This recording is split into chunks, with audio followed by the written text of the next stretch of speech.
President neno kagi mano ko winjo weche mane Gen-Z ne bedo. Aparo ni kendo Fredo wacho gi gonyo wacho ni neno kagi magiano no. To gine mane gine uweg lweny ne. Ok kapani iye nitie gima ji osiko ka wacho ni jakom nokwalo ng'wech ma jo Gen-Z. To an apogra gi mano. Jakom ok okwalo ng'wech mar Gen-Z. Gen-Z nonyiso jakom ni bede dala. Kik idonj ma ng'wejwa.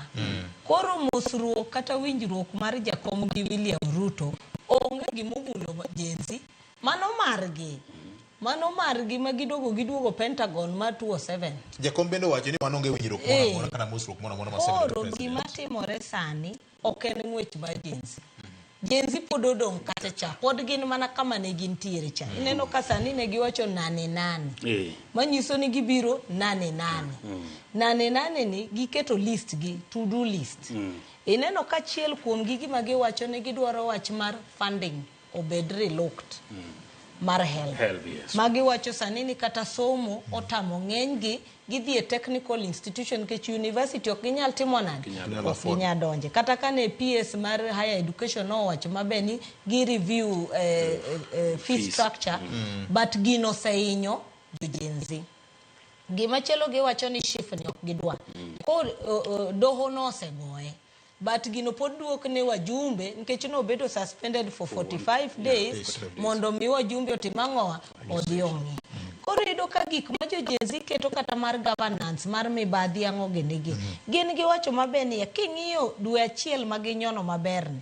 Giwacho ni kata chapter 6 ma EACC osebedo, DCI osebedo, doho osebedo, gik ma gi achieve. Dine bed no wene institutions batimogo kotimang'owa ok dotin. Koro miyo kata kama wantiere king'i adieri gik ma jo Gen-Z kigo tik achiel kuomgi ne giwacho finance bill olwar. Giwacho ni cabinet okwadwa olwar. Giwacho ni inspector general police ok gidwa olwar.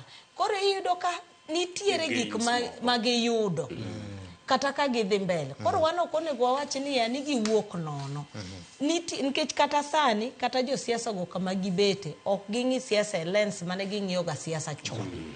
To mane momineno kata mosruok gimotimore ni ineno kuom Gen-Z gin giwacho ni wan gino poko mulowa kama wantiere wan wadhi mbele. Sani ineno ka koro gidok ne nyaka former president Uhuru Kenyatta. Ineno ka sani gimanyo KEMSA. Sani gimanyo COVID billionaires. Gimanyo wach land gini. Koro ineno ka to gin issues ok gin gik siasa. Gin issues kendo king'iyo to giwacho ni ya magi gik makata jofuambo gini osetimang'owa osendiko kendo osewacho. Koro ido kaka ma gintiere gin pod gichung' kachacha ka nene achiel kuom gino wacho maber ni sirikal wacho no luongowa mondo wabi e mesa wabedi.